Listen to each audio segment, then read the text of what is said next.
Well, I guess this is kind of the early impressions of an old game. Well, I've only played for a few hours last night, and it probably wasn't him, but I think I played with Shroud. At least his name was Shroud, and if it wasn't him, he still crushed the entire lobby, and it was probably more enjoyable for the few people that were watching to have him part of the squad, slapping players, other than my negligible KD, because I did not bode well, at least in that game. That's fine though. Anyways, World War III. What can we say about the game that just doesn't seem like it dies? It's been around the block. It's beta and alpha, paid release and not paid release, pulled from Steam, beta again, piece of crap with no dev commentary, and then where we're at right now, which is an open free beta. And I think you can probably guess where I started playing, which was back in 2018. I think it was 2018. Anyways, I only paid $15 or so for the game, so it's not really a big deal, but it has been a bit of an experience, at least.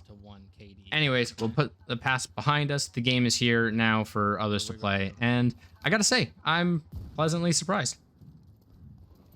So we'll break it down into a few little sections. The game itself, and we'll do kind of our little, a little bit of a checklist, but we've got in-depth customizations, weapons, a lot more weapons, and more weapons than you can count. There are tons of them. The vehicles are all present, just like a Battlefield would be, and to that point is somewhat like a Battlefield clone, to a degree, with some differentiation, especially it being free.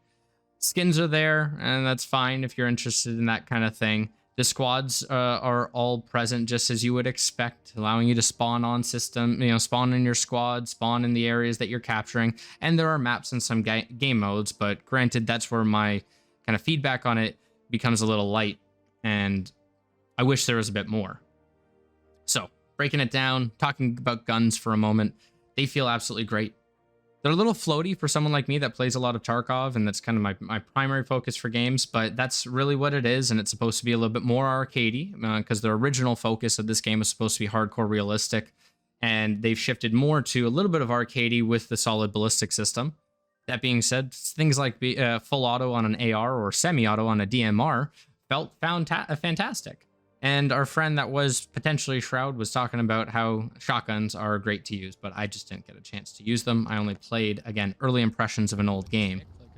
Customization as well is seamless. You can do it in the game, out of the game, and it's pretty simple to go and add these things on. And as always in these, I love seeing the big character progression that gets thrown in your face whenever something happens.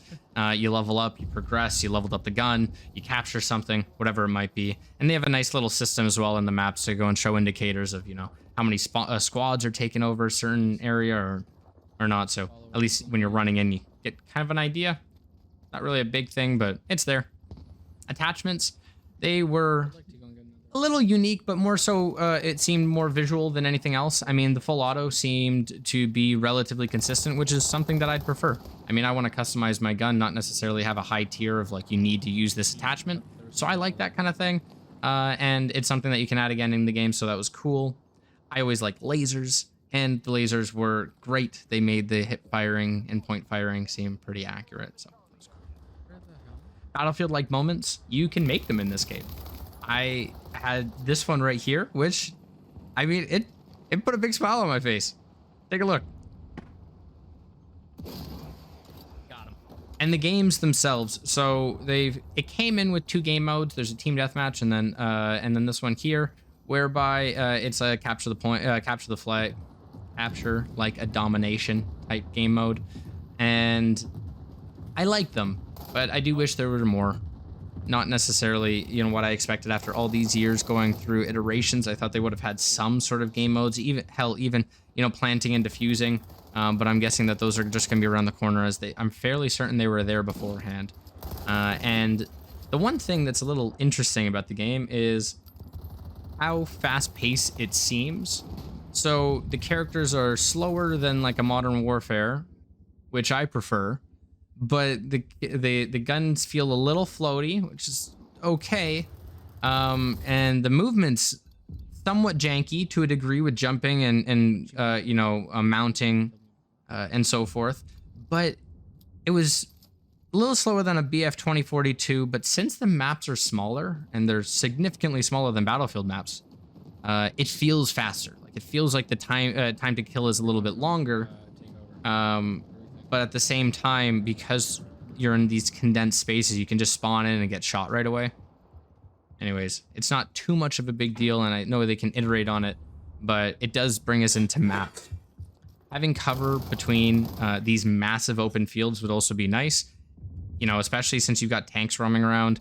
More cover is to a degree better. Granted, I know that there's a balancing issue there. When you get more cover, you also get tanks, you know, your vehicles get blown up easier, and it also creates less, you know, free flow movement for the vehicles. So there's a little bit of a balancing there, but it does feel somewhat barren in some spots. I do like the size of the maps, but they're a bit small. And for those battlefield moments, nailing scale for this type of game and for the amount of players on screen, I think, you know, it would help. You know, even in this map here, there's a central spot for where B location is, but it's just this kind of dome that they put in the center. I mean, the buildings could be slightly more complex too. That's okay. Squad play, as you'd expect, it's there. Add people in, join in, have your squad members go and, you know, assign capture points. You get more points if they do that, if you actually have a leader that's, you know, directing the team. And it just feels like another day at the office for these types of games. And you've got the regular equipment as well. Again, everything's swappable in game. All feels good. Claymores were solid. Landmines were good. And, I mean, that really takes it for all of what you can do within the game. It's good. It's solid. As for cheaters and spawning, I've seen a ton of posts about this. I fortunately didn't run into them, but I'm sure that this is a problem.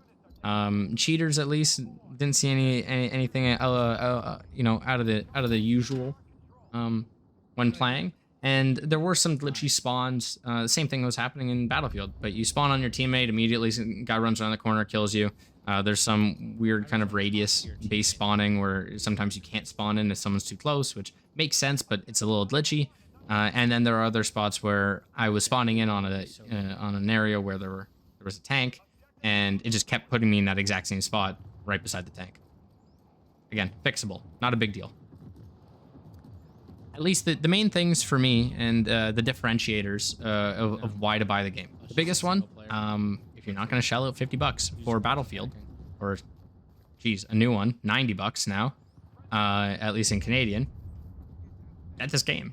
As long as they continue with the updates and they do support it in a free state, at least to go and fix some of the bugs, it should have a player base. As of a couple weeks ago, it was down to 150 players on Steam, which is just, you can't play these types of games with that. But if they do keep up with it, it's worth getting in there and at least playing as a kind of an arcadey fun game to go back to. And that's what I'm going to do. I'll have it installed. I'll pop back into it every now and then, and I'll probably just shoot, you know, play whenever I'm not wanting to play Tarkov. And that's okay. The big one for the gameplay itself is the ballistic system, where you can see exactly where you got shot by the guy and how much damage they dealt to you. I think that system is fantastic. The fact that they have the armor hitboxes of, you know, a heavy, light, medium, heavy armor, both in the head and the torso. Very cool. I hope that they continue to iterate on that system as well. I mean, heck, I'd like to have a Juggernaut at some point where you can go and put armor on your legs, but your mobility goes down to 0. That would be pretty cool. And the only thing that I have seen that were some problems were around hit registration.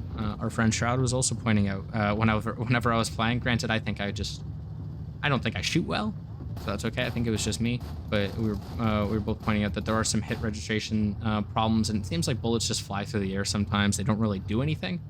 When I was on the guns for some vehicles as well, I mean, I'm shooting with a 50 cal. There's a guy 20 feet in front of me, and I swear to God, my cursor is on him. And when they're running, I think I'm leading them, and they're not taking hits. So it could be me, could just be the game. Overall, for a free game, it's worth it. I would definitely recommend going and playing the game, seeing how it is, and having it just installed on the side. Go and do it whenever you're not feeling like playing something else. Call it a 10 out of 10 free game. Because it's free. If it were a paid game, as it was before, I wouldn't recommend it at all. You know, it'd be, it's like you can see the development effort that went into it, and there's so much. You can tell that there's a lot of effort that went into building this, but there are misses, and that's okay. Hopefully, they will continue to iterate, fine-tune some of the systems, iterate, build out the maps. So maybe there are larger versions of the maps, because some of the maps are very cool. But again, even the verticality, they're small. So it's like, even when you're shooting from A to B, I swear, you know, if we could equate it from a distance side, it's like back in Battlefield 3 when you get a sniper headshot, or sniper kill, and you get the little multiplier for how long the headshot or kill was. I swear we're at like the, you know, maybe 200-meter mark. You know, there's not much else happening past that. On Battlefield, you're getting up to, you know, the 1,000-point headshots across the map. That will not be the case here at all, and it's a slight frustration for me. That's really it. I mean, overall, pick up the game, see how it is, play it, and test out their beta. That hopefully will continue to be a full game. But that's it. This is Wookie Bandit signing off.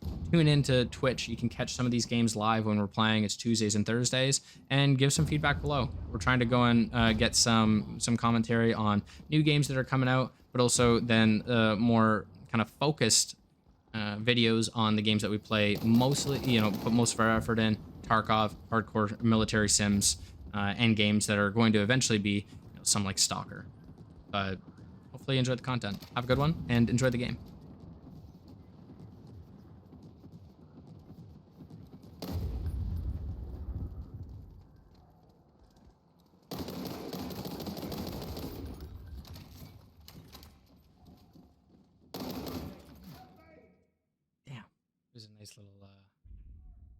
There's a nice little streak we had going there, but